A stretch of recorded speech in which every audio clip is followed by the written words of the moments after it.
మన తెలంగాణ ఏర్పడి 11 సంవత్సరాలు అయింది. 4 కోట్ల ప్రజలకు కన్నీరు మాత్రమే మిగిలింది.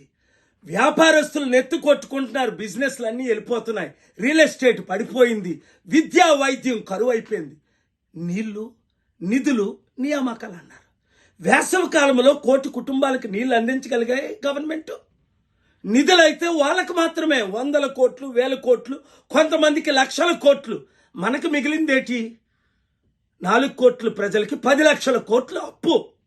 వడ్డీ కట్టలేవు, అప్పులు దొరకట్లేదు అని రేవంత్ రెడ్డి మొన్న ముఖ్యమంత్రే అరే మమ్మల్ని ఢిల్లీలో దొంగలా చూస్తున్నారు, దోచుకునే వాళ్ళ చూస్తున్నారు, అపాయింట్మెంట్ ఇవ్వట్లేదు, అప్పులు దొరకట్లేదు అని చేతులు ఎత్తేశారు. ఇది ఈరోజు తెలంగాణ పరిస్థితి.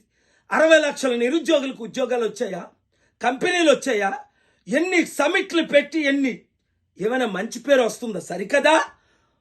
మహిళలకు క్షేమం లేదు, సేఫ్టీ లేదు, రోడ్ల మీద నడలేకపోతున్నారు.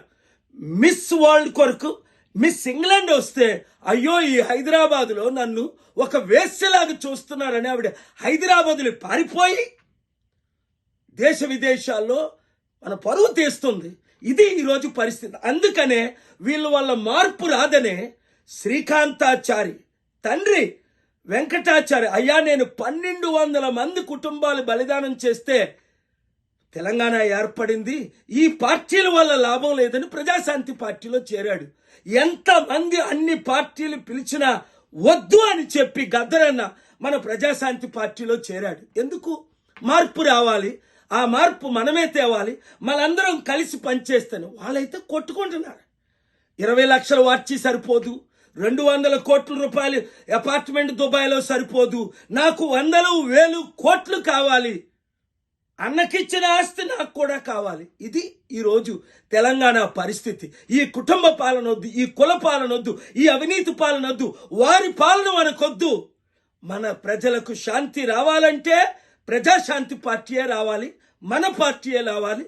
మీరు నేను కలిసి పనిచేస్తే తప్పక బంగారు తెలంగాణను తీసుకొస్తాం. అవినీతి అక్రమ అప్పులన్నీ తీర్చేసి తెలుగు రాష్ట్రాలను అభివృద్ధి చేస్తాం. హైదరాబాద్ని మరలా ప్రపంచ మ్యాప్లో పెడతాం. ఈ వీడియో అందరికీ షేర్ చేయండి.